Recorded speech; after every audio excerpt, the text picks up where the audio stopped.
恭喜娘亲恢复单身！谢谢小宝。快！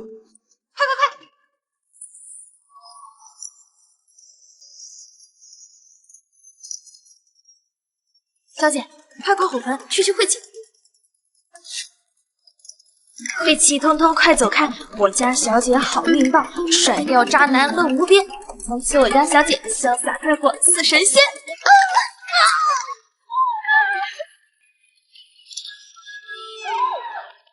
怎么离？你为了跟我和离，竟然闹到了知府衙门，你还要不要脸了？哎，话可要说清楚，我跟你这种殴打妻儿的渣男可不是和离，我们是一决，衙门判的。我不过是要迎娶婉儿作为平妻进门，你就把家里闹得鸡飞狗跳，不得安宁。我打你那是教育你作为人妻的责任。陈世静，当初是你自己允诺，娶了我沈梦离，绝不再娶别的妻妾，是你背信弃义在先。我懒得跟你辩解。这个小丫鬟你要带走啊？西西是我的陪嫁丫鬟，当然要跟我走。你还当自己是沈家大小姐呢？这京城上下谁不知道你沈家落寞没人了？离开我，哪个男人还敢要你？谁说离开你就没男人要我了？我的新夫君马上来接我了。小少爷，我们小姐什么时候找了个新夫君？娘亲送给东街媒婆3个铜板，媒婆说今日新街店正会上门下聘，包满意了。这谁家的公子迎亲？好大的排场啊！是啊。王管事，婚书聘礼都备齐了吗？根据女方要求，4箱金银珠宝都带上。加快脚步，别让对方有责。都走快点，别误了吉时。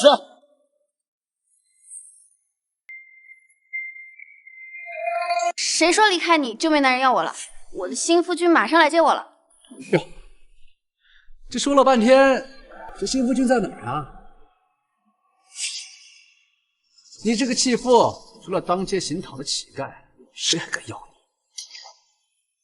你？媒婆不会放我鸽子吧？来啦，新腰带玉佩4项聘礼，是他没错。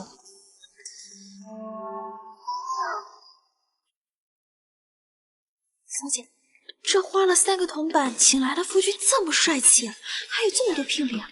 他只是个算命的，这4项聘礼是我为了充面子，让他随便给我，然而估计都是空的。跟我的新夫君比，你才更像个乞丐。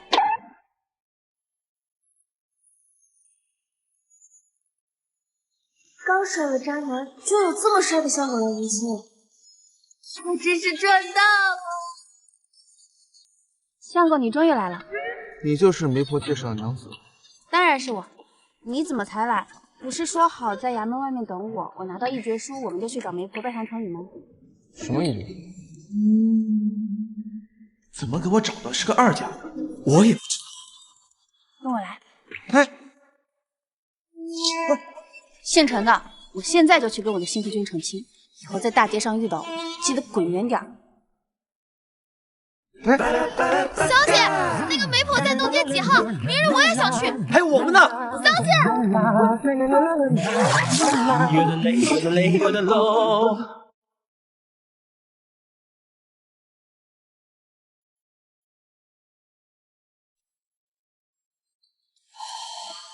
新婚礼成，从此以后你们就是夫妻了。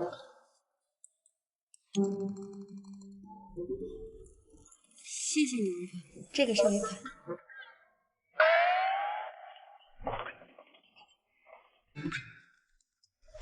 那个，我们已经成亲了，我告诉你地址，择日搬过来与我同住吧。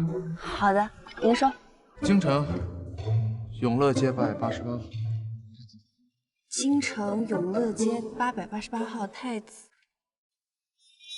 这人果然如媒婆所说，看着年轻帅气，可惜是个只会神神叨叨算命的傻子。同住的事儿以后再说吧。这几个人能不能先接给我？哦，反正你今天的工钱已经出了，我想让他们跟我回前任家搬点东西出来。我们都愿意去，绝对不多收工钱。对，我们都愿意去。西西，你先照顾好小宝，回城府一点。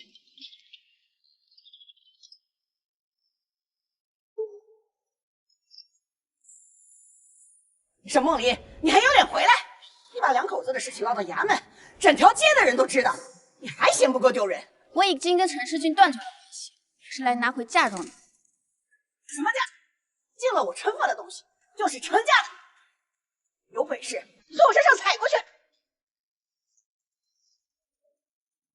一件不留，全都带走，给我上！上！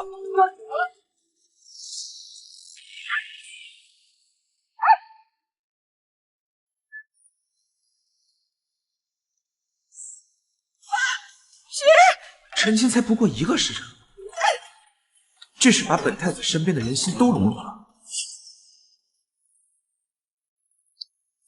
锅碗瓢盆、床铺被褥、金银珠宝、绫罗绸缎，全都给我带走。后院还埋了几坛女儿红，也都给我挖出来。明白。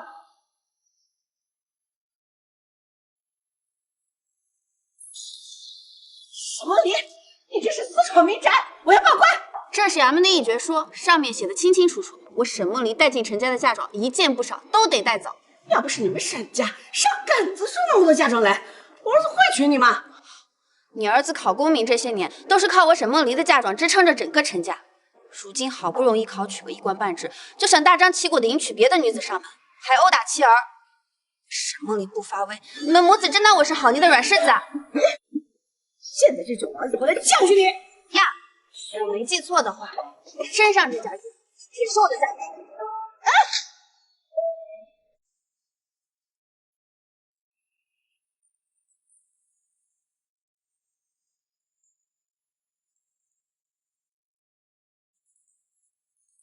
房子搬走了。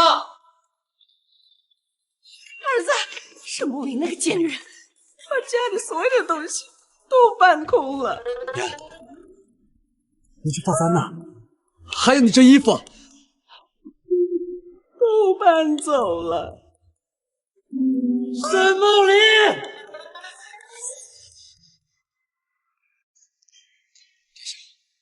搞错了。我们给你编的身份是世家公子，结果那个媒婆把您跟一个算命的资料给搞混了。哎呦，我就说给了媒婆那么多银子，怎么给你介绍了一个二嫁，还带孩子的？哎，原来他以为我是个算命的呀。算命的就算命的吧，既然他不知道我真实的身份，到时候合理起来也方便一点。沈小姐，您的身份悬殊巨大。皇上和皇娘娘是不会同意你们婚事的。皇祖母因为我不肯选妃，闹得要削发为尼。我也是为了哄皇祖母回宫，才出此下策呀。殿下，您还记得5年前那位吗？如果那名女子那晚有了身孕，孩子的年纪应该跟沈小姐孩子的年纪也差不多。靠这种手段与我同房的女人，休要再提。哎，是。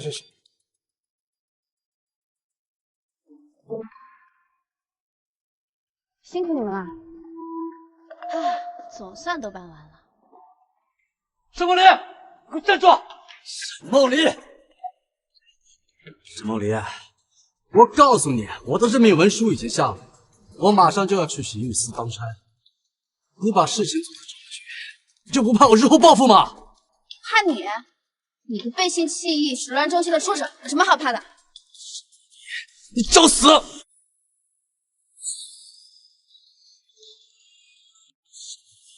你找死！如果我没记错的话，她现在是我的女人，你这样纠缠，实属不合理。我是刚任命的刑狱司九品提刑，我看你是活腻歪了。区九品，也敢在我面前叫嚣，简直可笑至极。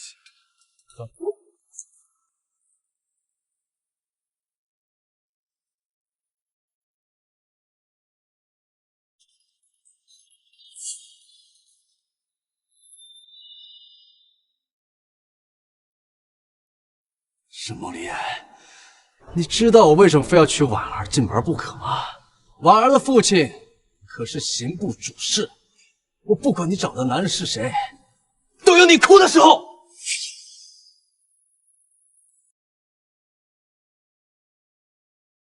父亲，我给你们倒点热茶。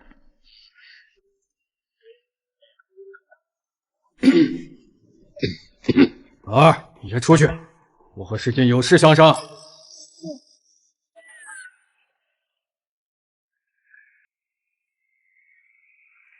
岳少大人，您可识得这块牌子呀？啊，是进宫的腰牌，这牌子只有宫里的贵人才有资格携带呀。这牌子哪来的？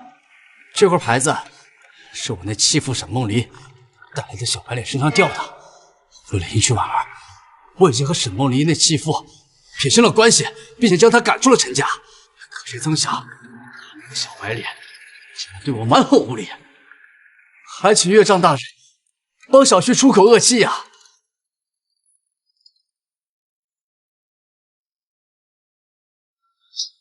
你个蠢货，还不快给人还回去！岳丈大人，一块牌子而已，又不是什么值钱的东西，你至于这么紧张吗？你个不长眼的东西，你想死别拉着我啊！岳丈大人，你干嘛一直打我呀？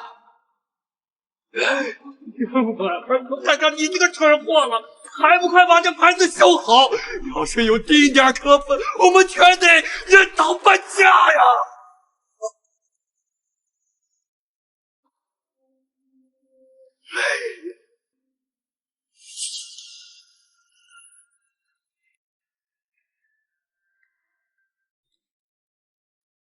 不好意思啊，今日麻烦你了。不会，就你前任那点事儿，对我来说还算不上什么麻烦。你不像算命的，你到底是谁？我还要去回皇祖母，不能把他给吓跑了。我就是个算命的呀。那他为什么老跟着你？他就是我在大街上碰到的，非要缠着我要跟我学算命手艺，赶都赶不走，可烦人了。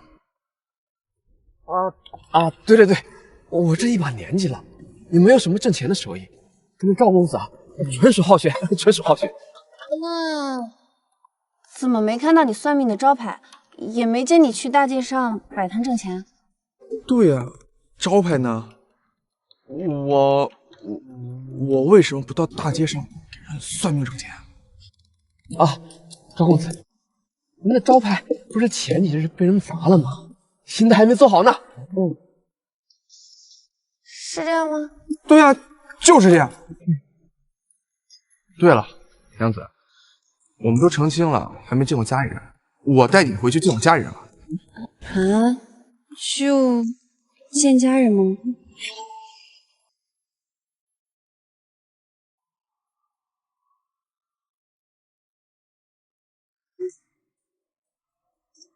想过我这位新夫君家里可能很穷，没想到会这么穷。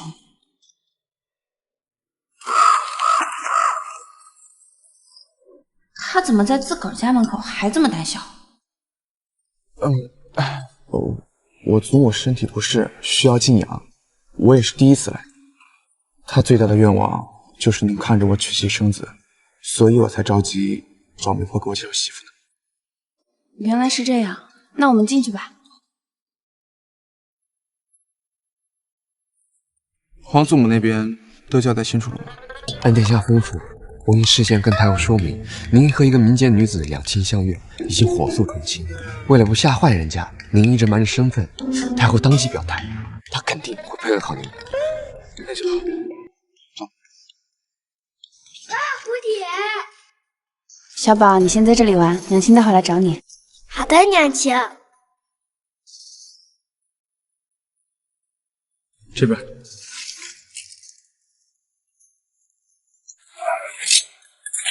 九阴金尊意未央，无双白发苍王，我不让西门看，西大名是你了。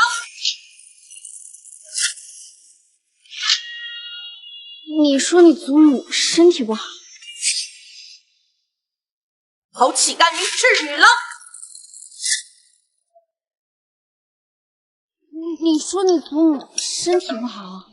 皇祖母是武将出身，一天到晚武斗能强，真拿她没办法。正是因为身体不好，在此才让她多走动走动。还不过去扶一下？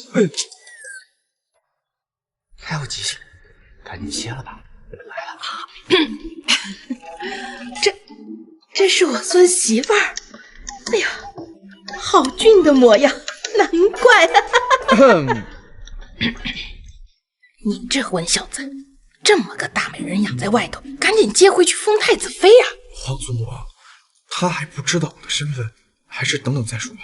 再说，父皇母后要是知道我娶了民间女子，肯定会大发雷霆。他们敢！看我不回去扒他们一层皮！孙媳妇儿，第一次见面，祖母啊送你点见面礼，这是9亿两银票，还有这镯子，是西洋米兰冰淇淋玛瑙打造的，都收下。9亿两，还有什么脑？一见面就送9亿两，这牛皮会不会吹得有点大呀？皇祖母就是爱开玩笑，这些银票吧都是假的，你刚进门就图个好意头而已。懂了，谢谢祖母的见面礼。待会儿我就用这些银两去买一个大的宅子，然后再买3000个奴婢，再把您接过去，让您好好享福。好，我最喜欢跟孙媳妇儿一起住了。娘亲，我肚子饿了。小宝，娘亲马上带你去找吃的。这是你们生的孩子？娘亲，我肚子饿了。这是你们生的孩子？这是我，这是我们的孩子。哎呦，祖母，其实我和梦妮很早之前就在一起过，只是我不想太早被一个女人套牢，就后来选择跟她分手了。我也不知道她当时怀了我的孩子，但是今年我们再次相遇之后，看到他们母子生活如此艰难，我就下定决心，一定要做一个有担当的男人。我打死你个不负责任的渣男！走！哎，祖母，别打了！不是小宝，他抛弃了你和你娘亲，你难道不恨他？父亲说过，以后会对我和我娘亲好的。我喜欢我父亲，小宝已经没有父亲疼，不想以后也没有父亲疼。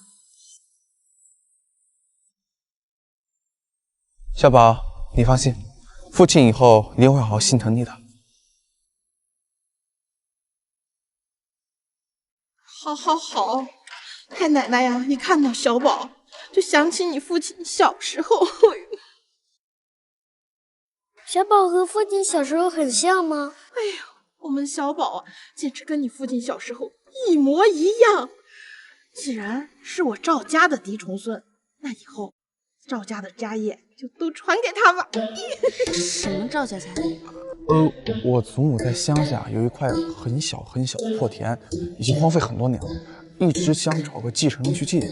哦，太奶奶，小宝一定把赵家家业发扬光大。好，太好了！哎呦，小宝。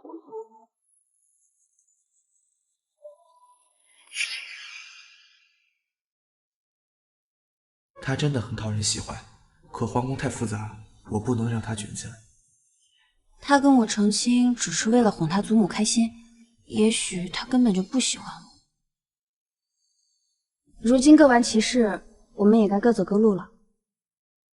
我答应了小宝，不会让他以后没有父亲的。小孩的话怎么能当真呢？娘亲，跟太奶奶分别时，太奶奶说了，不准我们一家人分开。对，祖母要是想见你和小宝的话，也不知道去哪儿找你啊。我娘家亲人都已过世，如今离开陈家，还真没个落脚的地方。我知道处宅子，很适合你，附近还有学堂，方便小宝读书。是吗？那便一起去看看。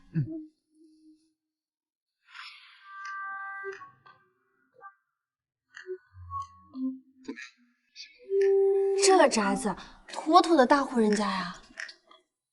这地毯好软啊，正经的波斯毯吧？这椅子真舒服，还有一股木香味儿。娘亲，我这住在这里好不好？连花瓶都这么精致，这是官窑烧出来的吧？那个好像是宋代的，有王安石的题注。古董啊，这地方很贵吧？其实这是我一个远房亲戚家，他们全家搬到了江南，不会再回来住了，就1两银子卖给你吧。1两，1两银子卖给你吧。1两。是这样的，他们家也不缺一票，然后平常也经常做善事，本来是让我把这个宅子捐出去的，收你1两银子已经很过分了。这还过分啊？捡这么大的便宜，我不会遭报应吗？娘亲，天日佛君反受解救，天爹爹说你今日主事大吉，果然遇上的都是好事。你要把好事拒之门外，老天才会惩罚你的。对，今天早上我确实卜了一卦，卦象就是这么说。没想到你算命这么准。时准时不准吧？那娘亲就把这里买下来了，以后这里就是咱们的新家啦。耶，亲爹爹，以后你和娘亲一起睡，小宝自己睡。这个，借你的光，我们五子才能寻到这么好的落脚处。这深宅大院儿，我和小宝2个人住着也怪害怕的，不如你就住下来吧。亲爹爹，你给娘亲带来了幸运，你们以后都不能分开。这么大的宅子，丢下他们母子却又不妥，若真遇上歹人就不好了。既然小宝都发话了，那我就不能不从命了。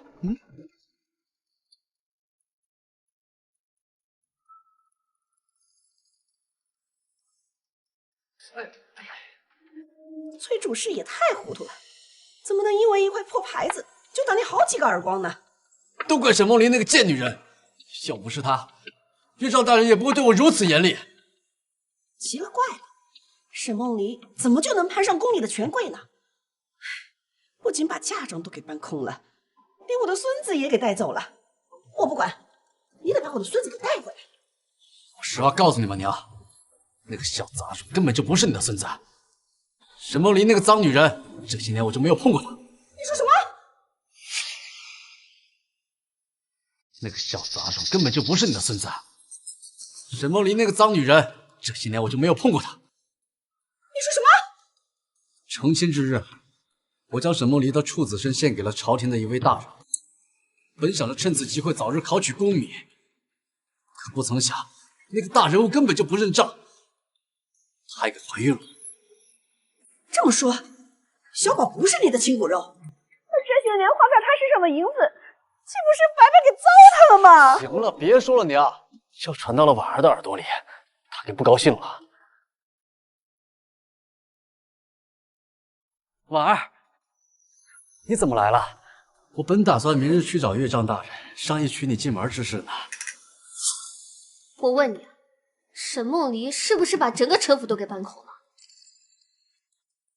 你是要我崔婉儿嫁进来，整日面对四面楚地？婉儿，你听我解释呀。我本想去找沈梦离算账，可不知道他从哪儿找来一个小白脸。这就是那个小白脸的东西。岳丈大人说他是什么宫里权贵的物件，叫我不要得罪他。我也是没有办法呀。我替他老糊涂了。沈梦离平时大门不出二门不迈，怎么可能认识宫里？婉儿，你爹就是因为这块破牌子甩了世界好几个耳光呢，你得去找你爹好好理论理论。你个没用的老婆子，家里都让人给搬空了，还有脸说话？你好了，别吵了。明日我会去刑部报道，刑部的油水多，等我日后挣了钱，我就把沈梦离搬走的物件全都填回来。真是个废物！你不去出头，我去。不给他点颜色瞧瞧，他还以为我崔婉儿好欺负呢。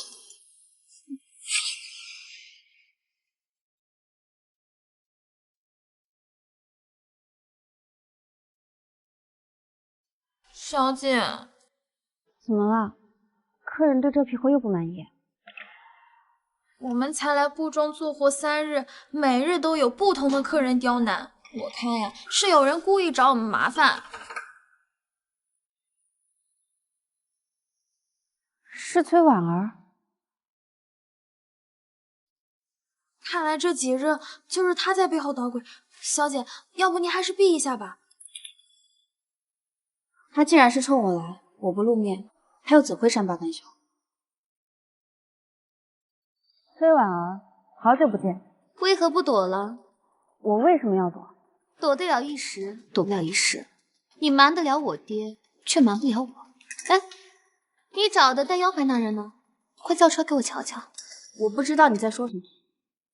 我跟你们布庄的王掌柜来往也不是1天2天了，就凭你一日赚不到5吊钱，也敢谎称宫里有贵人做靠杀？啊！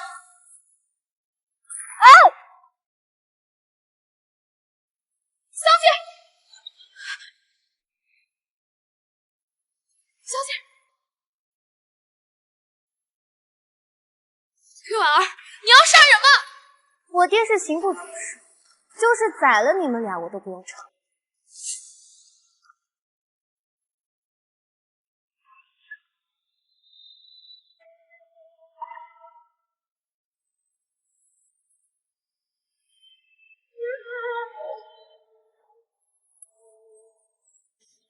相公，圆圈勾勒成指纹，印在我的嘴唇，回忆苦涩的吻痕是树干，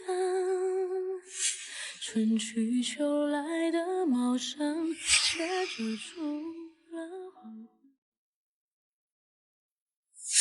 沈梦离，我今天就划划你的脸，看你还拿什么勾引我？你疯了吗？快来人啊！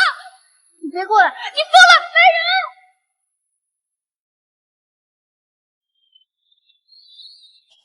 你在找死！我警告你，我娘子今天有任何闪失，我诛你崔家9族！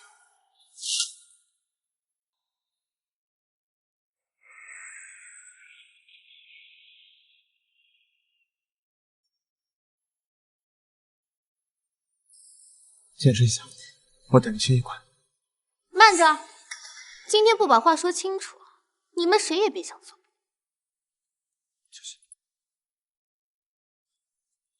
崔婉儿，我从来不亲自动手打女人，你不要逼我。我都打听过了，你就是一个臭算命的，冒充什么大人物啊？你现在把沈梦离留下，我要跟她好好道了一下嫁妆的事情，否则……你竟然真的动手！你不是不打女人的吗？你这种东西也能叫人？你们好大的胆子，敢得罪我的贵宾！掌柜的，是他先……你给我闭嘴！婉儿姑娘是刑部崔主事的掌上明珠，你们长了几个脑袋，敢跟她动粗？王掌柜，是崔婉儿先用热茶泼我眼睛，我夫君才忍不住教训她的。我那是用热茶给你洗洗眼睛，省得你区区一个下贱女也敢目中无人。沈梦离，你才来我这里干活几日，就把我们布庄的大客户给得罪了，你马上给婉儿小姐磕头认错。你这人不分是非，怎么当掌柜？我教训属下人与你何干？王掌柜，我在你布庄被打，你要不给我个说法，我就回去告诉我爹，让他换个地方定做刑部的棉服。哎，别啊，婉儿小姐，现在就收拾他们，还你一个公道。沈梦离，乔西西，待会儿再跟你们算账。你是个算命的，知不知道你就要大难临头了？哦，是吗？我怎么算出今天要倒霉的人是你啊？我怎么算出今天要倒霉的人是你？死到临头还敢咒我？告诉你，我这里养着几十个卖力气的汉子，等我把他们都叫过来，看看谁走霉运。你快走，干粗活的下手不知轻重，你真会被打死的。现在知道怕了。沈梦离，你和这个小白脸跪下给我磕100个响头，我就发发慈悲，让王掌柜饶了你。崔婉儿，你别欺人太甚。不用担心，生意交给我。你们这儿有做刑部棉服，想来是皇商吧？算你有点见识，我这布庄是司礼院御批的皇家买卖，就连当朝太子都在我这儿来买布料。我有钱有背景，捏死你就像捏死一只蚂蚁一样简单。哦，这么说来，你认识当今太子喽？那当然，我去太子院，就像喝凉水儿。太子爷身边的管事，那是我的生死之交。龙妃怎么学个这么爱占地不动啊？真是罪过！哎，赵公子，这怎么了？公子有什么心事吗？哎呦，黄管事，哎呦，您老怎么赏光来我这儿啊？这个人你认识？哎，看着眼熟。哎，我想起来了，是那个宋部的王什么来着？王八羔子。您说我长相长寿，特地给了我这个雅名，你还记得吗？哦，对对对，你是王八羔子。王掌柜向来势利，如此殷勤，此人定有些来头。若能搭上他，对我崔家大有好处。小女子见过大人。你谁呀？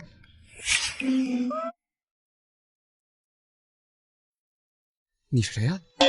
我是刑部主事之女崔婉儿，适才遭这些歹人欺凌，请大人替我主持公道。这下什么情况？他用热茶烫了我娘子的眼睛，我给他烫了。天哪，他活腻了！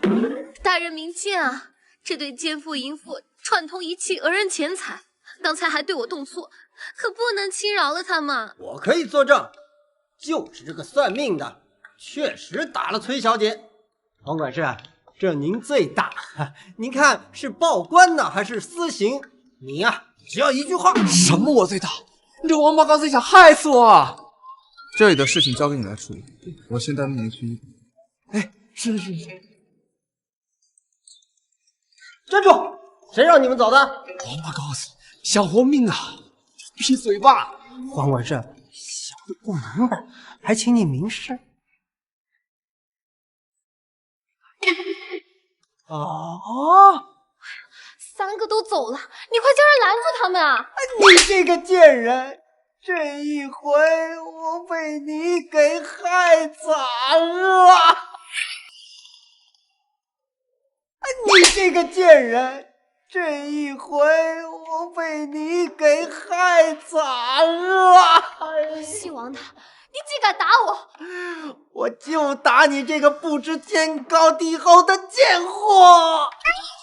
别再想做刑部的生意啊！你爹是刑部主事，又不是刑部尚书，不做就不做。我留着布料给你们家买寿衣穿。大人，他们何心回来欺负我？你可为我做主啊！你少跟我再拉拉扯扯，你也配？沈梦离就是一个贱妇，你们干嘛都护着她？你再敢乱耍，我就掌你的狗嘴！王爷爷，黄祖宗，不知者不罪，你就留我一条活路吧。哎，福祸自招，给不给活路就看你表现了。包成这样还怎么吃饭？现在拆掉腰里就不够了。大夫都说了，我不爱了。娘亲，看不到饭菜可以要，亲爹得给你喂啊。吃你的饭。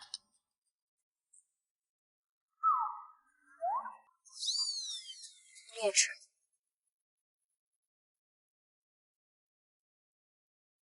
娘亲，我吃饱了。你才吃几口就饱了？狗粮吃再多，饭菜肯定吃不下了。你是不是想挨揍？杨青才舍不得揍我呢。对了，布庄的王掌柜为什么会那么怕黄管事啊？啊，这个我也搞不懂为什么。莫非这个黄管事真有什么来头？我看他平日的穿着也很是富贵，不像寻常百姓。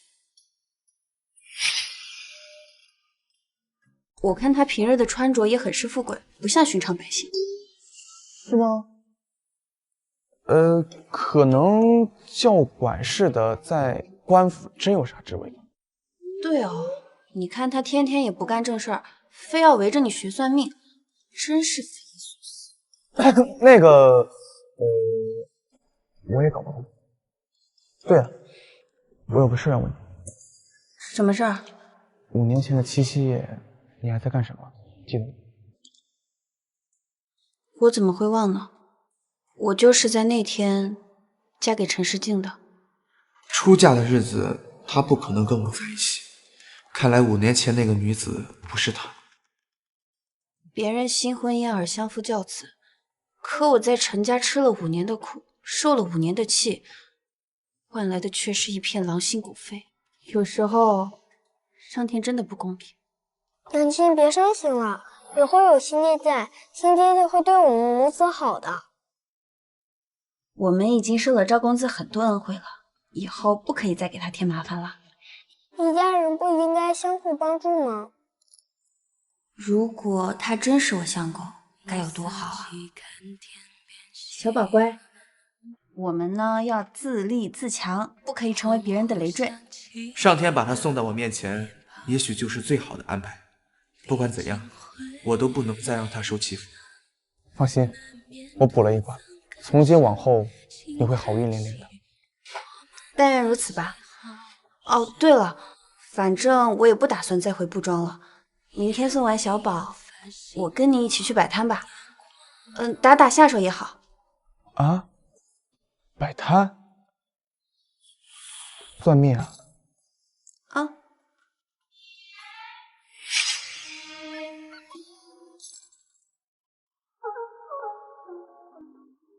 大半天一笔买卖都没做成，他还有心情睡觉？南来的、北往的、马来西亚、香港的，走一走，看一看，挂摊面前算一算喽。你干嘛？就是买卖的吆喝，不然没生意的。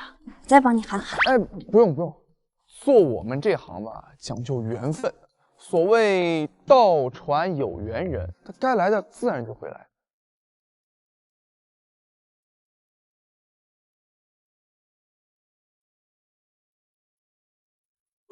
算命的，给我卜一卦吧。我就是吆喝有用吧。姑娘，你算是找对人了，我家先生算的可准了。是我。梦要跟我摆台算卦，你安排一下，不要露馅。殿下放心，包在我这里。啊，我让你准备一下，谁让我笨成这样，当个女人？哎呀，殿下的人办事不靠谱，上回媒婆的事啊就搞错了，这次我必须亲自出马，让她不再怀疑你的身份。好不容易来人了，你倒是叫啊！啊，这位女子，你要问什么呀？问姻缘吧。这也太恶心了。哎，虽然人家长得有点虎背熊腰，但你别太直接了。姑娘，他不是说你啊。啊，没关系，我知道我自己恶心，要不干嘛问姻缘呢？你这人还挺有自知之明的。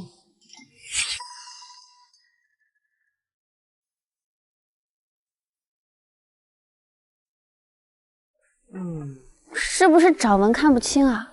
要不抽个签儿吧。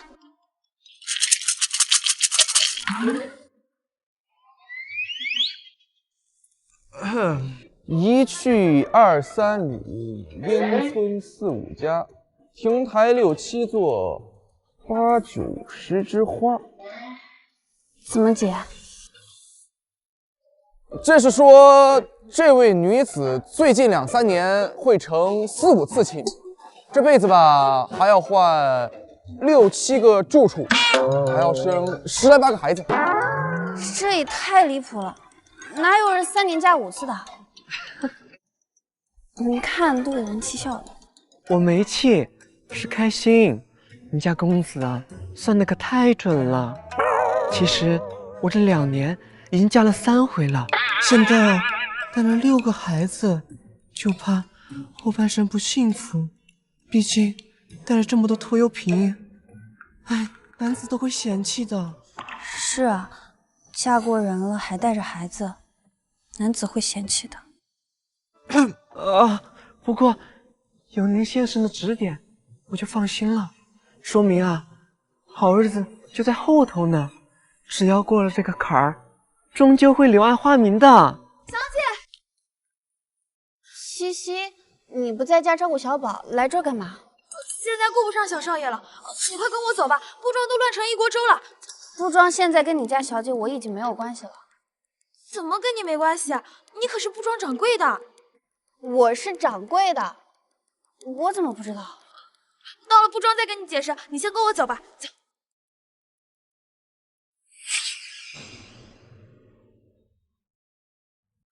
我要买布，我要买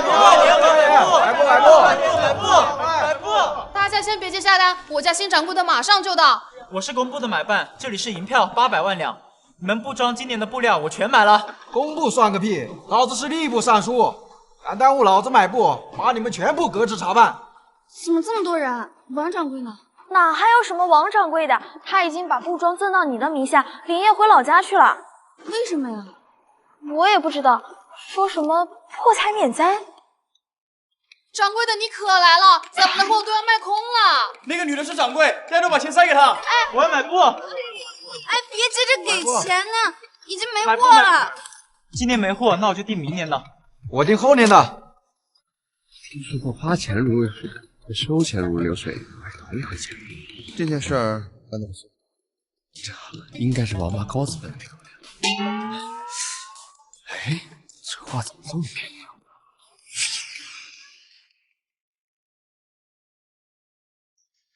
总算完事儿了啊！突然就当了掌柜的，还有个男人在家烧菜带孩子，难道我真的如相公算的那般彻底转运，以后的人生都走花路了？祖母，您怎么来了？来看我孙媳妇儿呀！这地儿还凑合。听说你现在当了掌柜的了，可不许太操劳啊！对付那些客人，随便糊弄一下就行了，咱家不缺那点银。祖母，不是银子的问题，来这里买布的人非富即贵，还有宫里的大任务呢，糊弄他们可是要惹麻烦的。惹什么麻烦？你放心，你就是把那些陈布啊、烂布高价卖给他们，他们照样得对你客客气气的。看来祖母的病还没好，说话还是颠三倒四的。沈梦离，你这个贱人，给我滚出来！祖母，您先坐，我去应付一下。老婆子，乱叫什么呢？好你个沈梦离，搞得我府上鸡飞狗跳的，你今天必须给我个说法。你家鸡飞狗跳，凭什么找我要说法？凭什么？就凭你把我们陈家搬空了，还打了马，我今天要给你算总账。你想怎么算？听说这布庄在你的名下，你跟我儿子分手了，我们退了嫁妆，这布庄也得分一半给我们才行。你跟我儿子分手了，我们退了嫁妆，这布庄也得分一半给我们才行。我说陈世静怎么那么无耻？原来他有个更无耻的娘。无耻的是你，退嫁妆让得人尽皆知的，自己的马就悄悄藏着。我不管，这布庄有一半是我儿子的，你要是不给，我就天天闹，看你这生意做得成做不成。你不用在这里给我撒泼打滚，我作为掌柜的，现在就立下一条规矩：陈府上下不管是人是鬼，一个都别想踏进这个布庄半步，给我出去！就凭你还想跟我立规矩？你是不是忘了以前你怎么伺候我的？那一口一个婆母，叫得多亲热。我想着你那时候的窝囊粮，我真可笑！孙媳妇儿好样的，有我当年的风采。你敢打我，我跟你拼了！要死你！哎呦，大胆刁妇，谁许你在这放肆？你也想得到，敢欺我！我今天非打掉你的牙不可！祖母担心。哎呦，妈呀！妈呀，牙给我打掉了！妈呀，牙给我打掉了！哎，祖母，再打要出人命了！狗奴才，今天算你运气好，改日你要是再敢来纠缠我孙媳妇儿，绝不轻饶！你们说，单身强！孙媳妇儿，你还是别当什么掌柜了，不体面。我现在也算是红顶上人，跟宫里都打着交道呢，还不体面啊？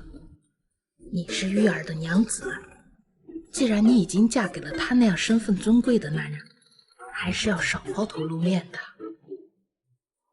好的，祖母，以后我就天天陪您喝茶听戏，跟着你享福。这就对了。站住！你就是沈梦离？是我，有什么事吗？跟我们走一趟。去哪儿？让你走一走，哪儿那么多废话？等等，你们是哪个衙门的？我们是刑部的差役，奉命来拿人。糟了，一定是陈世进公报私仇。记事拿人可有批红的公文？我们陈帝进的话就是公文，跟我们走。别动手动脚的！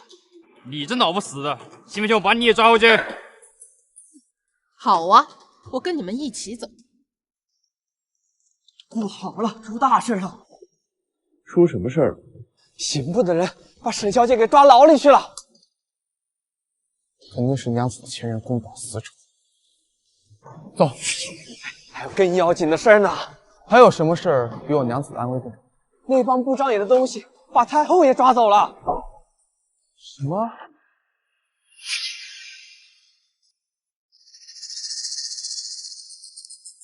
我到底犯什么事儿了？凭什么把我关起来？孙媳妇儿，省点力气吧，他们是不会理你的。祖母，对不起，是我连累你了。傻孩子，干嘛把别人的错归到自己身上？沈梦离，进了刑部大牢，我看还有谁能帮你？你到底想怎样？不识抬举的贱妇！你不肯自相为妾，执意合理我都容忍，你竟然还要搬空嫁人！现在全京城都在看我崔婉儿的笑，今日不给你用酷刑，难以泄愤。沈梦离，这里的囚犯可是很久都没有碰过女人了，一会儿收完刑，我让他们好好伺候伺候你们这是滥用私刑，我要上告朝廷，治你们的罪。哦，上告朝廷，那要看你能不能活着走出大门。贱人，我最后再给你一次机会，现在跪下磕头认错还来得及。老不死的，你刚才叫我贱人。通常宫里的那些嫔啊、妃啊什么的，我才叫他们贱人。你个狗奴才，叫你贱人，抬举你！糟了，祖母一定是受了刺激，病情又加重，胡言乱语了。臭不老婆，你敢打掉我娘的牙齿，一会儿我就把你的牙全都掰下来。来人呐！请吩咐，给小爷我把他们全抓起来，带走。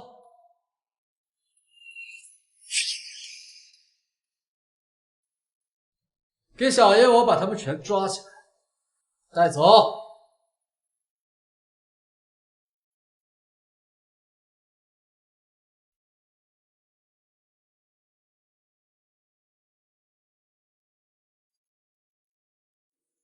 你把这个死老太婆给我摁住喽！一人做事一人当，你们要报复的人是我，不要为难一个老人家。果然没挑错人。既然你执意找死，那我就成全你。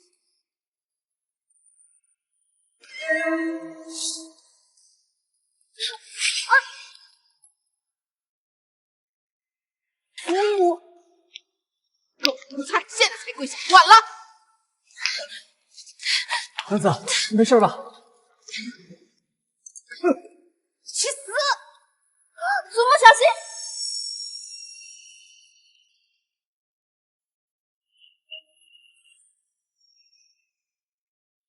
祖母，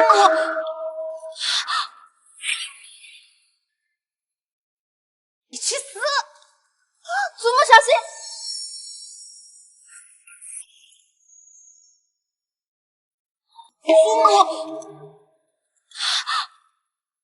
祖母你怎么样？傻丫头，我没事，这个是冰心玉，我藏在手心里。你可吓死我了！胆敢阻挡用刑，本提刑现在就将你就地正法。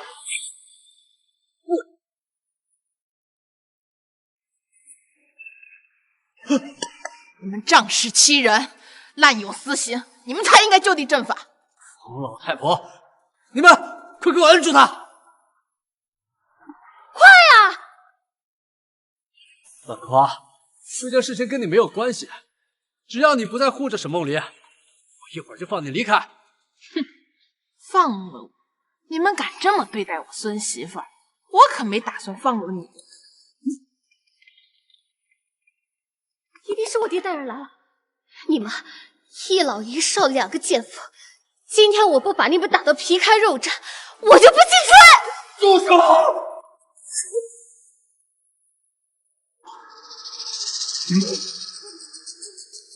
我行了。爹，这个疯老太婆无法无天，刚刚还打伤了我，你可一定要为我做主啊，爹！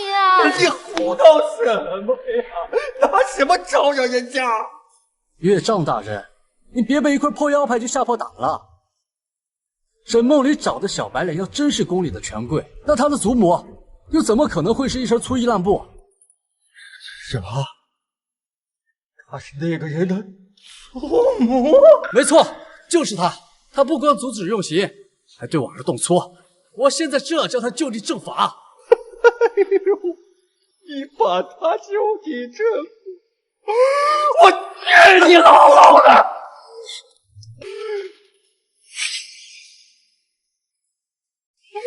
我治你牢牢的！父亲，爹，你老糊涂了，你干嘛提示镜啊？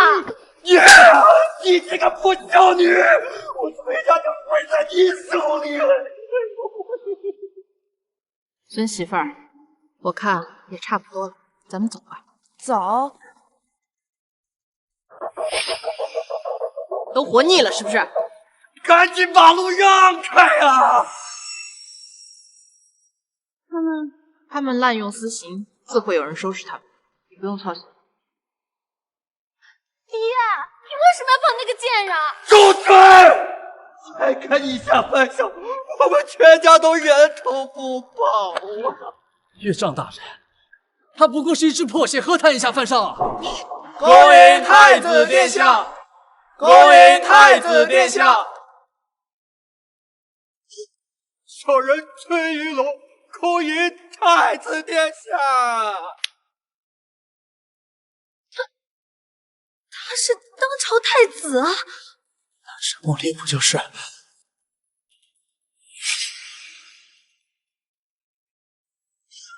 小人崔玉龙恭迎太子殿下！他是当朝太子啊！沈梦离不就是？姓陈的，你多次以下犯上，欺辱我的娘，可治罪。太子殿下，小的已经按照吩咐把人放了，而且小的也没有泄露您的身份呀。求太子殿下网开一面，给我们一条活路吧。死罪可免，活罪难改，就罚你们崔家9代为奴，所有财产抄没入宫。谢殿下，不杀朕。不过在这之前，这里所有的刑具，你们都要收容。太子殿下，是小人有眼无珠，求殿下开恩呐！这么多的刑具，就算是铁打的身子也扛不住啊！那就看你们自己的造化。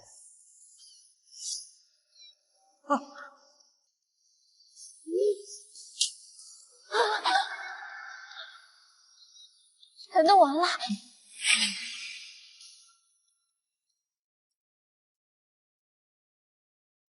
这几日都相安无事，看来朝廷里还是贤臣居多，由不得那些昏官胡闹。难得的太平盛世啊！小姐，小姐，里面有个客人特别挑剔，你快进去看一看吧。咱们的客人不是都挺随和的吗？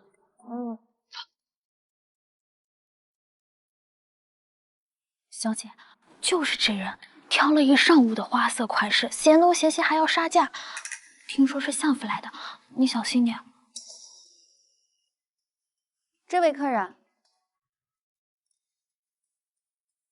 沈梦离，表姐，听说你被陈家给休了，怎么没去找我父亲收留你呢？这个杨桃儿表姐跟姨母姨父一个德行，贪财失礼，最爱站干安看笑话。不是休，是一绝，都是一个意思。梦离啊，你的命可真苦，被夫家扫地出门，娘家父母呢又早就身亡，只能在这儿做点工维持生计。你在这儿每个月拿多少工钱？有没有1两银子？其实呢，我是这儿的掌柜。我们啊是一家人，你何必跟我编瞎话呢？这间布庄是皇城里最有名的，做的都是官家的买卖。梦离啊，作为姐姐呢，可得说你2句。你现在啊已经是一个弃妇了，就应该懂得省吃俭用，以后呀别再穿这么贵的绸缎了。你这爱虚荣的毛病呢，真该改改了。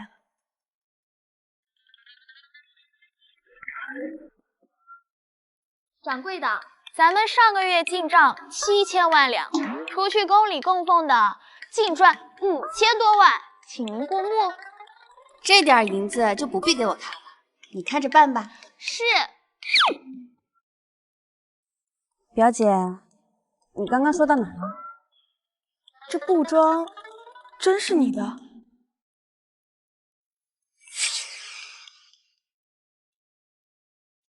这布庄真是你的？梦离啊，没想到你现在这么有出息，你怎么突然干上这么大买卖了？唉，不是我想干，是别人硬要把生意塞给我，财运来了挡不住嘛。那些纨绔子弟都爱拿些银子给小老婆做生意，难道沈梦离是被人包起来了？啊，梦离啊，这独身一人呢，也不是长久之计。要不我给你介绍几个相熟的男子？其实我已经有新夫君了。他果然傍上了金主，真是个没廉耻的荡妇。有钱傍身呢，固然是好事啊，但是在这天子脚下，1000万两的家财都算不上什么的，还是得找一个有权有势的夫家，这日子呢才能过得安心。死鸭子嘴硬，你怕是嫉妒的要疯了。表姐，你还尚未结亲吧？我这里往来不乏权贵，要不然给你多介绍几个。哼，不用了，既然遇见了，就顺便告诉你吧。过几天呢，我就要嫁给当朝宰相的3公子，明天呢就要在太和楼举办定亲宴。你呀，刚好来长长见识，别整天啊跟个钱串子似的，一身的铜臭气。宰相家的3公子，不是才刚满月吗？怎么样，吓着了吧？是有点吓人哈。行了，你这布庄的布呀，也没什么可挑的，你就每样送我1匹，当做是给我的新婚贺礼吧。每样都要啊？怎么，你不舍得啊？这做买卖嘛，脑袋要灵活一点。以后呀，我帮衬你的机会还多着呢。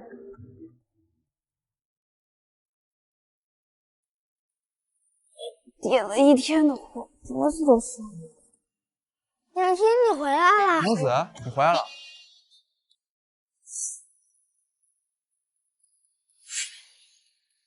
羊肉，娘亲说过多少次了，不可以吃羊肉。是新爹爹给我买的。你下次买这些之前，能不能先问过我？小宝吃羊肉会起疹子的。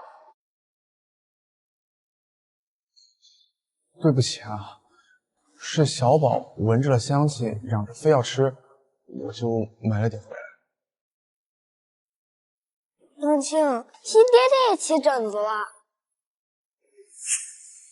怎么你也对羊肉过敏？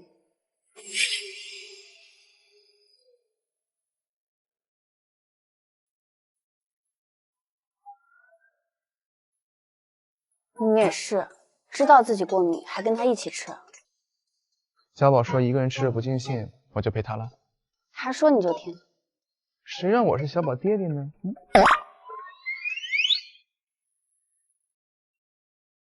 我先去休息了。哎，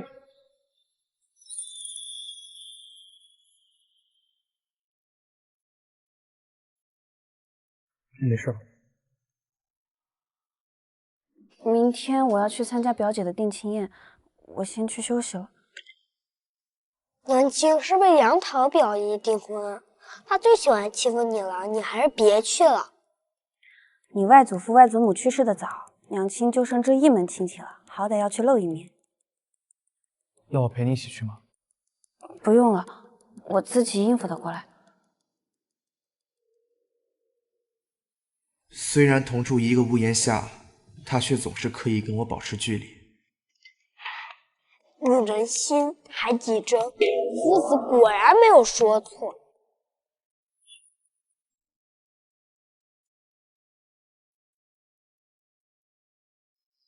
这太和楼的位置啊是最难定的，我抬出相府的面子，才订到这一间包房。今天让你们娘家吃顿好的，沾沾相府的光。好女婿，成了一家人，杨家以后靠你多多照顾了。哎，还没入洞房，别急着叫女婿嘛。这人到齐了吗？哦，还有位表妹没到。什么表妹这么大架子？老子饿了，不等了，上菜。桃儿，你跟梦离说清楚了吗？你的定亲宴，他不会不给面子吧？沈梦离刚背夫家扫地出门，又看我找了这么好的夫婿，也许是怕受刺激，所以不愿来吧。还是我娘子会说话，来香一个。我来晚了。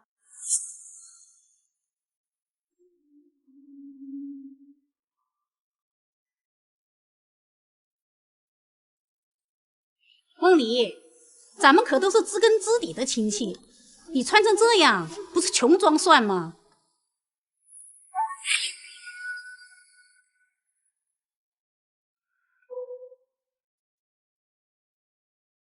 我来晚了。你穿成这样，不是穷装蒜吗？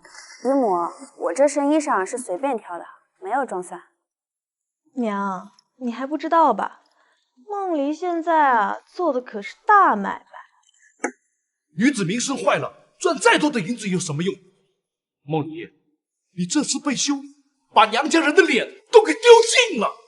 话也不是这么说的，丢不丢人的也不是哪个人说了算的，赚到银子才能实实在在过好日子。沈梦离，你这话什么意思呀？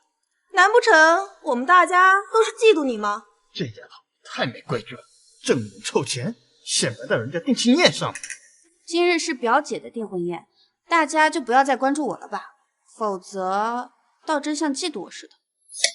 好一个不识抬举的刁妇，难怪会被扫地出门。还没请教，这位是？这位是我夫君，大当朝宰相家的三公子。沈梦离啊，就你那破布庄，只要我夫君一句话，就能让你马上关门大吉。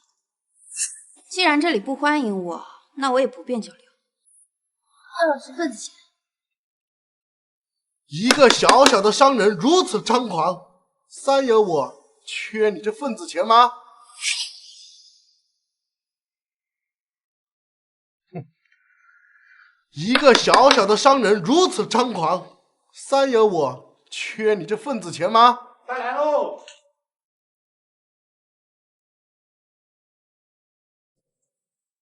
我没点这些菜啊，这桌酒饭起码得上万两银子。这太和楼果然名不虚传啊！这些菜色香味俱全，都是城中权贵才能享用的，不是那些暴发户、土财主花些钱就能吃上的。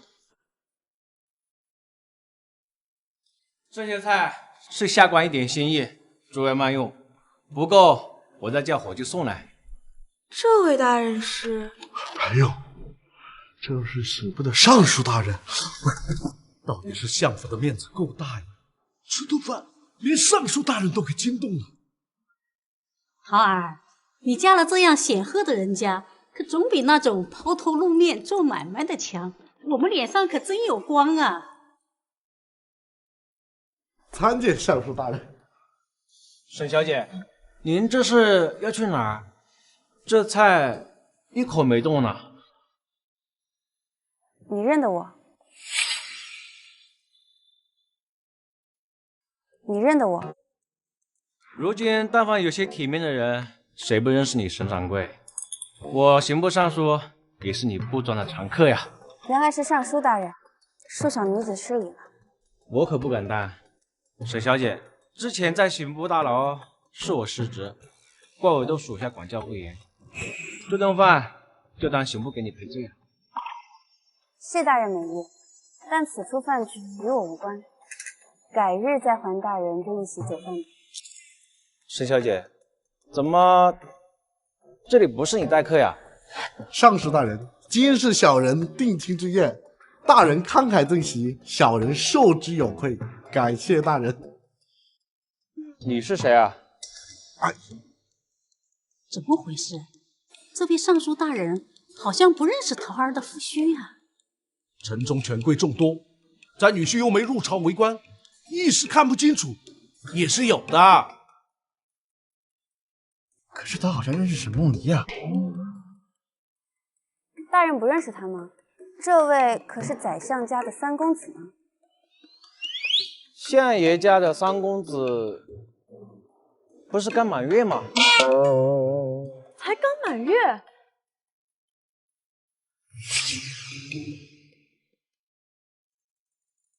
相爷家的三公子不是刚满月吗？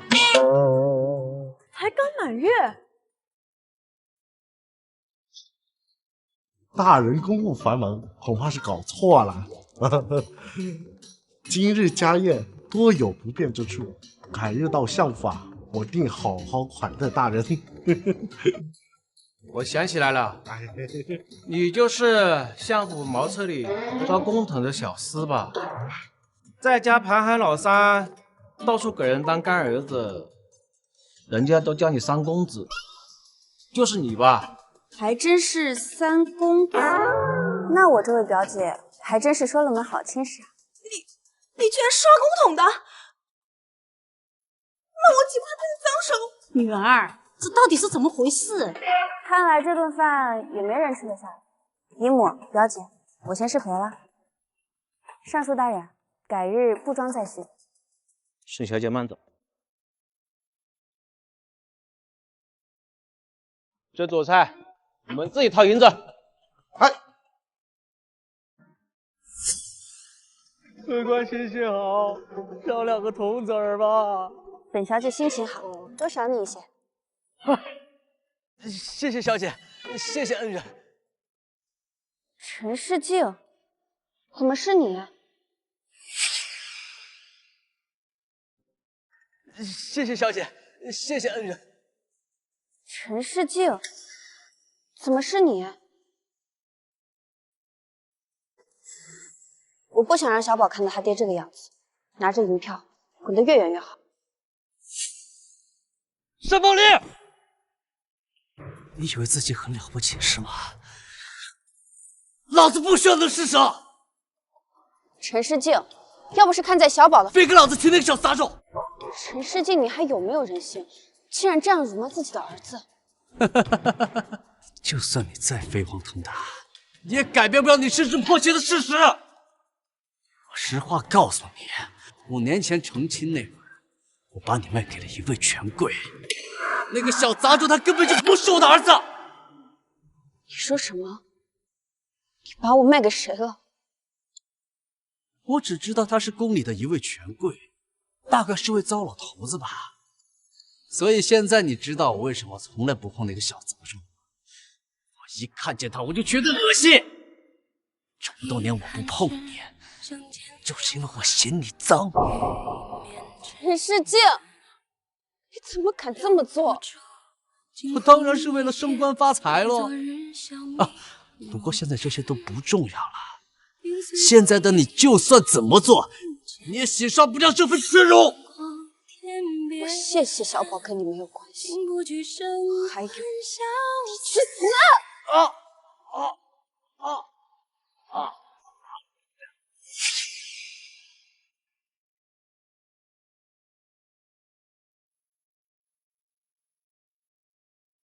你凭什么这么对我？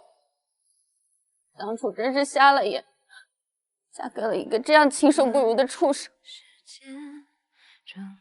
我是个不干净的女人，我有什么资格去爱他？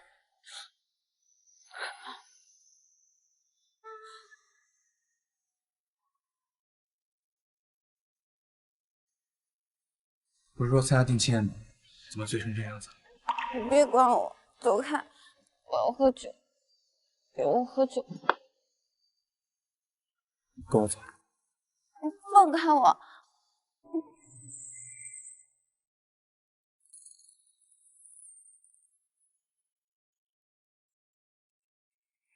我和小宝都很担心你。问你的，我问你一遍，你要不要我？是你一直躲着我的。回答我。要，当然要。可我已经嫁了人，还带着孩子。像你这样好的男子，应该和更好的女子相守一生。对我来说，你就是天底下最好的女子。梁子，我只愿与你厮守一生。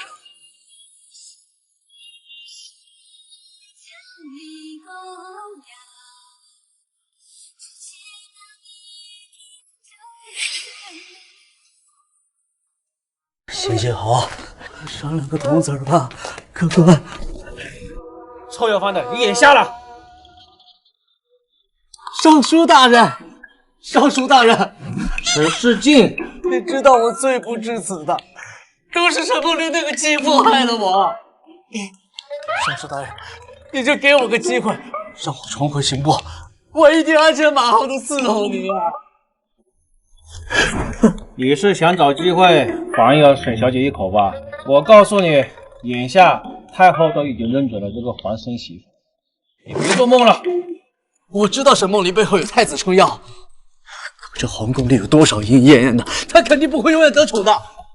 否则太子殿下也不会对她一直隐藏身份呐。我可听说太子对沈小姐是死心塌地，隐瞒身份是为了护沈小姐周全，避免引发纷争。不过说起来，这一切还都要拜您所赐。拜我所赐啊？我听你约章提过，5年前你为了前程，安排沈小姐伺候一位贵人。当时太子殿下被心怀不轨之人下药，阴差阳错的进了你准备的房间。太子和沈小姐的缘分从那时候就定下了。这么说，5年前跟沈梦离共度一夜的人是太子？姓陈的，我现在就去跟我的心腹君成亲，以后在大街上遇到我，记得滚远点。把我卖给谁了？陈世静，你还有没有人性？竟然这样辱骂自己的儿子！他们不知道曾与彼此共度一夜，也不知道小宝是他们的孩子。你笑什么？总不会是气疯了吧？苍天有眼，老子的荣华富贵终于要来了！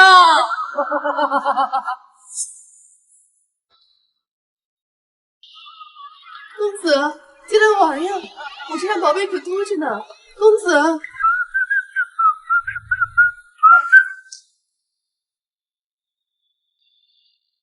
总算有一个身段模样跟沈梦妮相仿的女子。滚远点！美人儿，有桩好买卖介绍给你。死叫花子，滚远点！别烦老娘做生意。别着急赶我走啊！这买卖要是成了，保你几辈子不愁吃喝。这位爷，我看您啊，也像是场面上的人。我这有何吩咐？我捧你做当今的太子妃，如何？哼，不如啊，你跪下给我磕3个响头，叫我一声活菩萨，我舍着身让你尝尝荤腥。强似阎王爷拉二胡，净他娘鬼扯！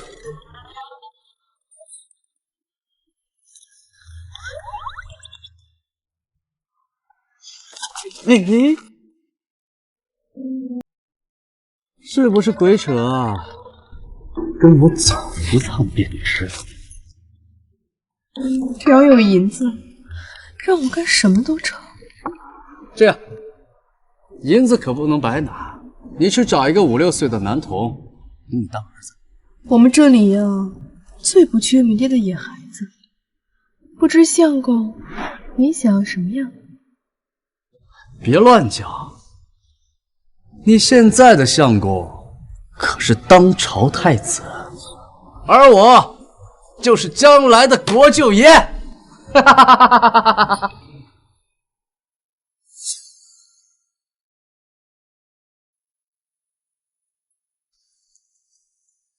最近几日我会接梦离回太子府，你去安排一下。殿下，您打算把事情告诉沈小姐了？父皇已经恩准我立她为妃了。那真是太好了，我还担心皇上不许你娶民间女子。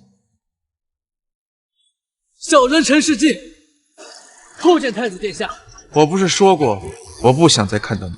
殿下的教诲，小人铭记于心。此番冒险前来，是有要事禀报啊！大情还没受够是不是？滚一边去！殿下可还记得5年前啊？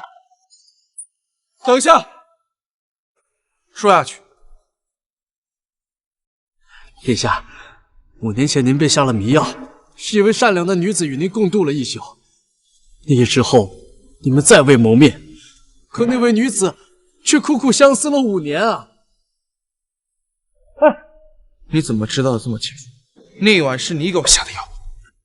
殿下就算借我100个胆子，我也不敢算计殿下呀。其实那位女子，她是我的表妹。表妹？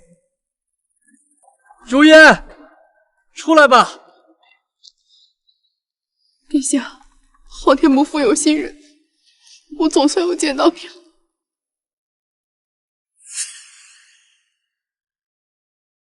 如烟，出来吧。殿下，皇天不负有心人，我总算有见到你了。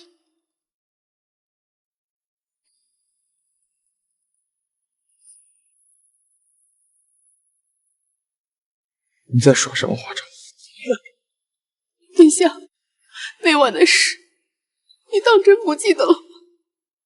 你曾说与我共度一晚，那我问你，我们在一起的那天是什么日子？我记得那天是七夕节，殿下被人下药，闯进我的厢房，我见殿下饥渴难忍，遂以红纱遮面，将女儿身献给了殿下。本来此事我羞于启齿，怎知朱太暗间到觉察时，胎儿早已成型，于是我便将孩子生了下来。这些年我不知道遭受了多少白眼，终于盼着与殿下相扶。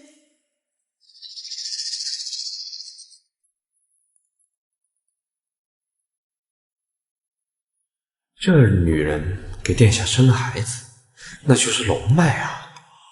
按规矩得立她为太子妃才行。那沈小姐岂不是？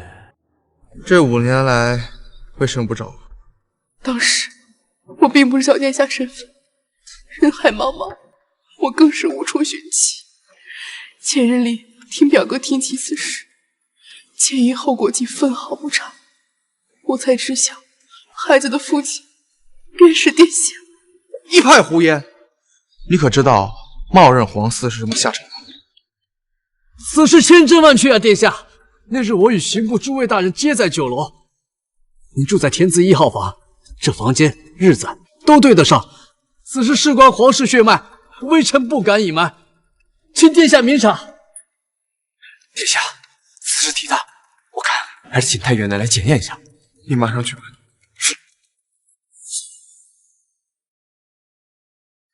哇，小宝的字写的越来越好了。是爹爹教我的，写好了字，爹爹还说带我去骑大马呢。相公，相公，你怎么心不在焉的？是不是身体不舒服？没什么。黄管事来了，你先坐，我去沏茶。哦，不必了。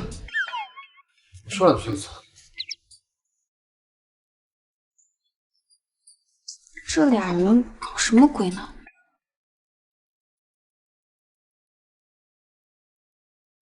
结果如何？我把人带到太医院，请出先皇遗骨，用第一股血法滴血验亲。那孩子的血果然被先皇的遗骨所吸走了。骨血相连，如果没有血缘关系，后人的血液就无法渗入先人的遗骨。看来那孩子真是我的。殿下，还要不要带沈小姐回太子府？梦里已经伤过1次心，不能让她先前的遭遇重演。可那孩子，我必须得认。你先把人安顿下来，等我跟梦里解释清楚再说。是。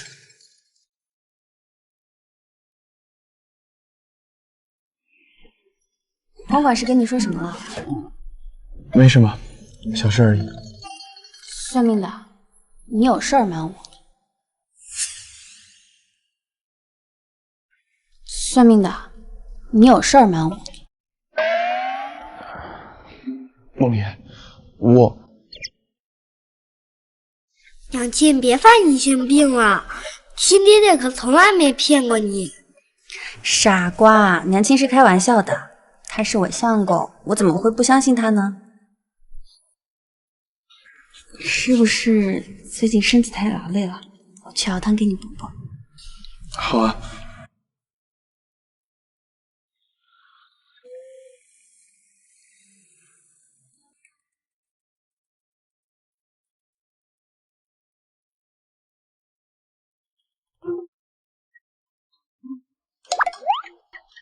看什么呢？小姐，你最近红光满面的，有人疼叫你这样？别瞎说，点你的货去。分明是见色忘友，看来我也得去催催媒婆，给我找个相公了。哎，这封是什么东西？不知道是谁放在柜子上的，大概是给小姐你吧。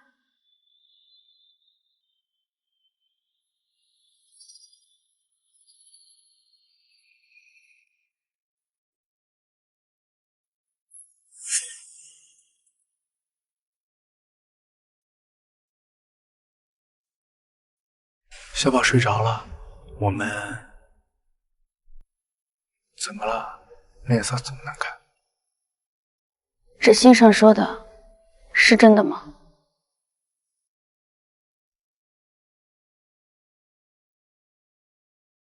我为你夫君养子数子，望念孤儿寡母，还我幸福之家。梦妮，你听我解释，我也是刚知道这件事了。你可不可以不要再骗我了？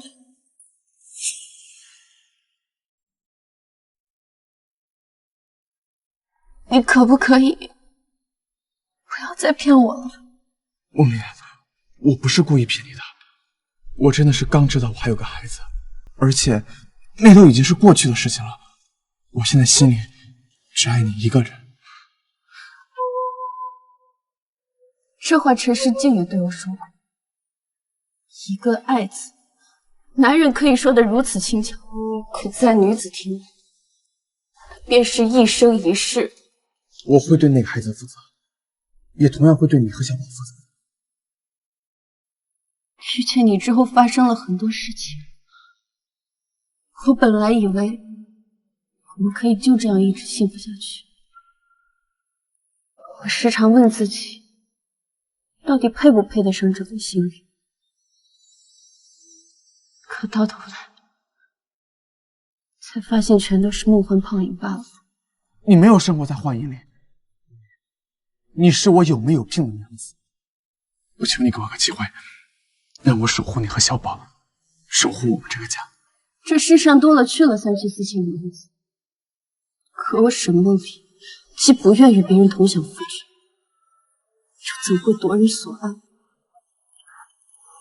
梦离，我会给那对母子找一个栖身之所，我们以后过好我们自己的日子就好。如果真的同意，那与崔婉儿合一，你向来算得准，应该能看清我们的姻缘吧？我们的缘分才刚刚开始，我们可以白头偕老的。可惜这次你看错了，我们合理吧？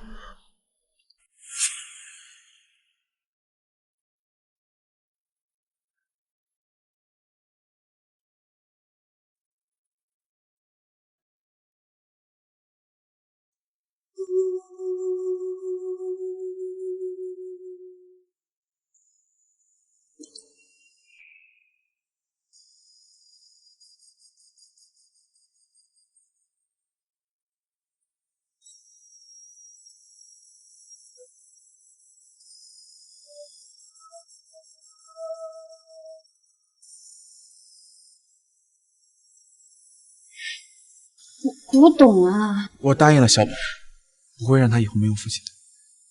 小孩的话怎么能当真呢？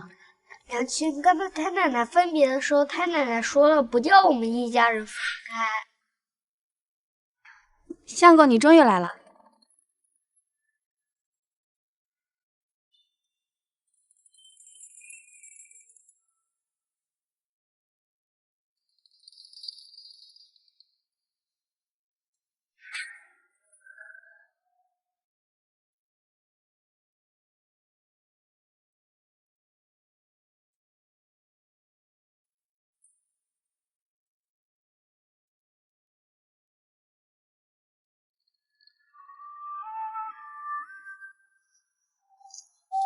小宝，你怎么想了？小宝，你怎么想了？弟弟，娘亲收拾了衣物，是不是我们要出远门了？如果我们分开，我哪都不想去。如果娘亲要走的话，你一定要拦住她。娘亲遇到你之前，从来没有笑得这么开心过。你要永远陪着她才行。好，那我永远陪她。娘亲，我不想走，我想和爹爹在一起。小宝，娘亲是不是教过你，不属于我们的东西我们不该拿？梦离，你尽快写好和离书，我有空来拿。和离书写，那就写休书吧。我看了运势，今日破碎，不宜书行。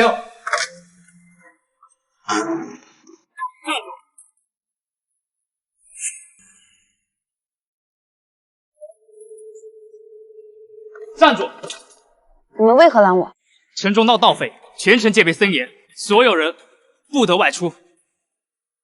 我就说今日不宜出行，咱们先回去读书。是有道理，你们应该守在门口不让人进来，又为何要拦我出去？这黄管事想了什么破理由啊？一句话就被他问住了。既不该拦我，由我自去便是。不可以走！让我走！不可以走！让我走！不可以走！让我走！可以！让我走！不可以！让我走！不可以！让我走！舍上娘子！胆敢妨碍公务，我砍了你！小心！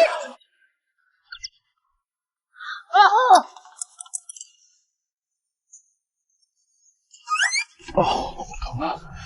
你别动，带你去包扎。爹爹真牛！你如此欺负百姓，我并不与你们干休。我们也是奉命行事，您多担待。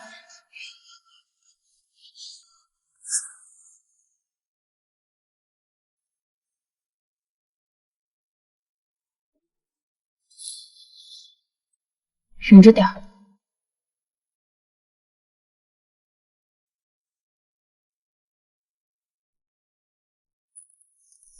梦离，不必说了，等戒严结束我就离开。可这宅子是你的呀。这宅子是你卖给我的，我如今还给你，1、2银子也不必退了。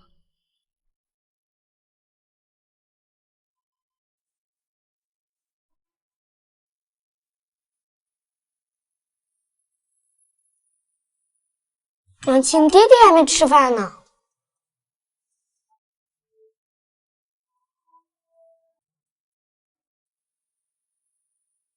娘亲，我去送。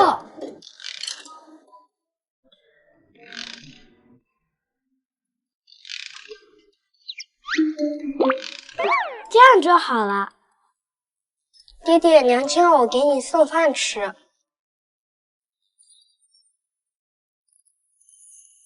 爹爹，女人都是口是心非，你不光要猜，你还要哄的。谢谢小宝，你娘亲的心意我收到了。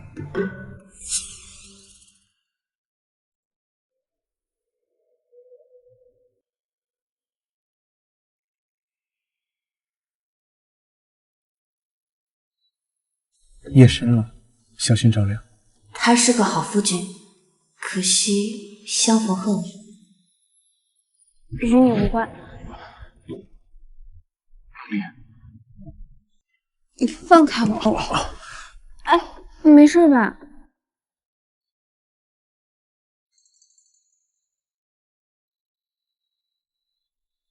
梦离，你的心意我都知道，你相信我，我一定会把事情处理妥当的。你别逼我打你！你舍不得。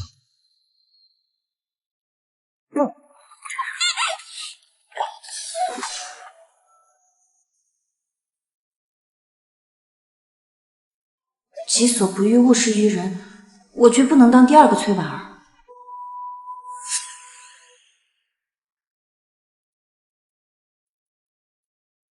殿下，你怎么这个时候到这儿来了？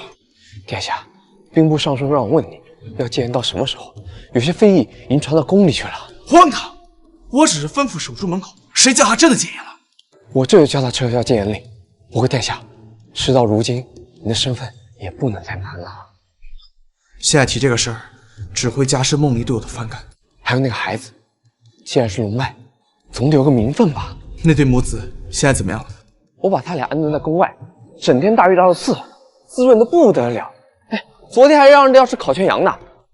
你说那男孩能吃羊肉？可不是嘛！好家伙，那1只羊，哎，让他俩吃了个精光。哎，我怎么把这茬给忘了？你和皇上都不能吃羊肉啊！你下次买这些之前能不能先问过我？小宝吃羊肉会起疹子的。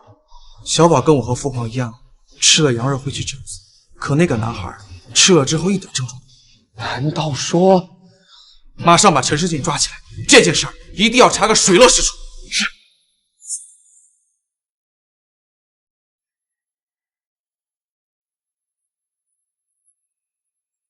陈世进，我警告过你，冒认皇嗣可是死罪。殿下，我先前所言句句属实呀，殿下，请殿下明察。我看你是不到黄河心不死，把酒抬上来。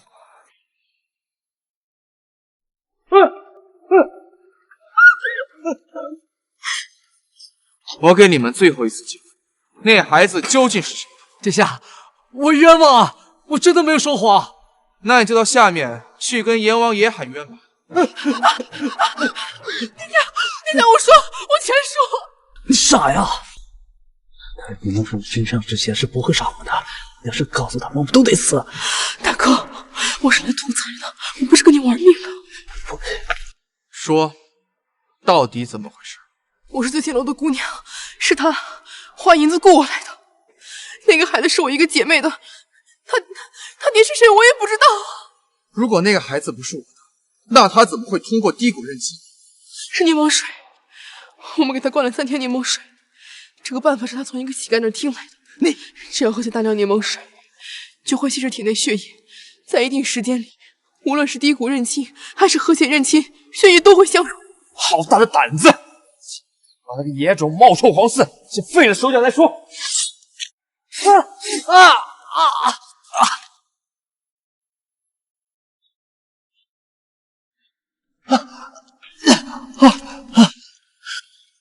你的老底都被揭穿了，还有什么好说的？殿下饶命啊！我只是当时一时鬼迷心窍，想要翻身，你就看在沈梦离的份上，你就饶了我这条狗命吧！抛妻弃子，你还好意思让我看梦离的面子？殿下，您有所不知，5年前正是在我的安排下，沈梦离才和您共度了一宿，你们的缘分还是我促成的呀！你说5年前与我同床共枕的女子就是梦离？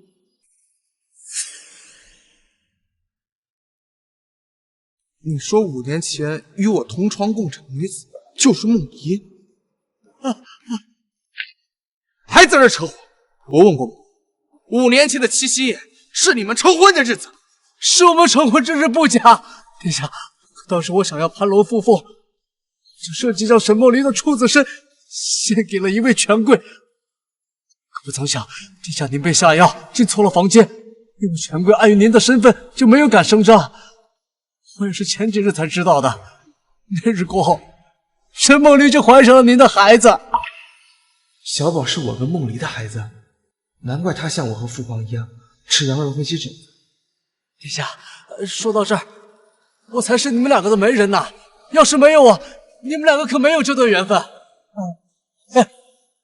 你这样对自己的妻子，简直禽兽不如！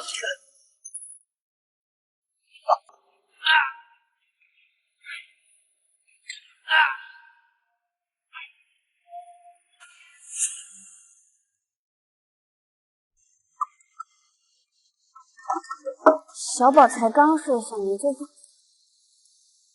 你怎么来了？外面不是在戒严吗？梦离，我求求你了，救救我儿子吧！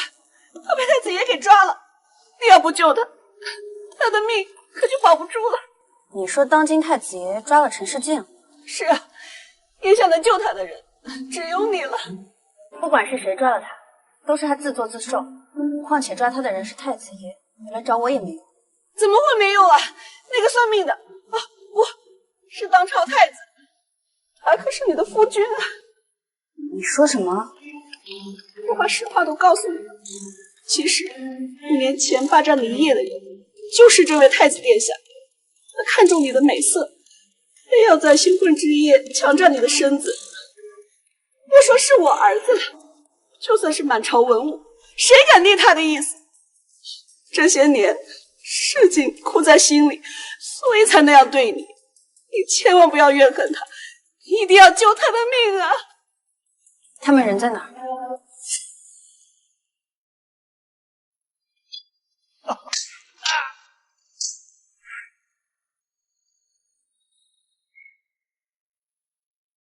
都给我让开！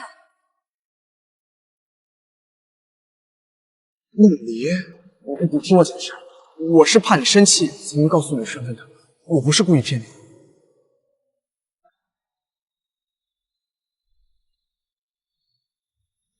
不用说了，我知道你没骗我。从今以后，我不会再离开你。梦离，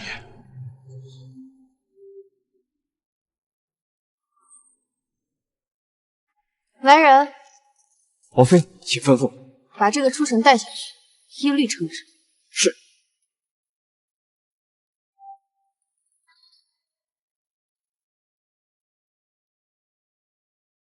殿下，以后你会不会也像父皇一样，也有3宫6院？你还没答我话呢。沈梦离，其实很多年前我就决定，今生为你一人。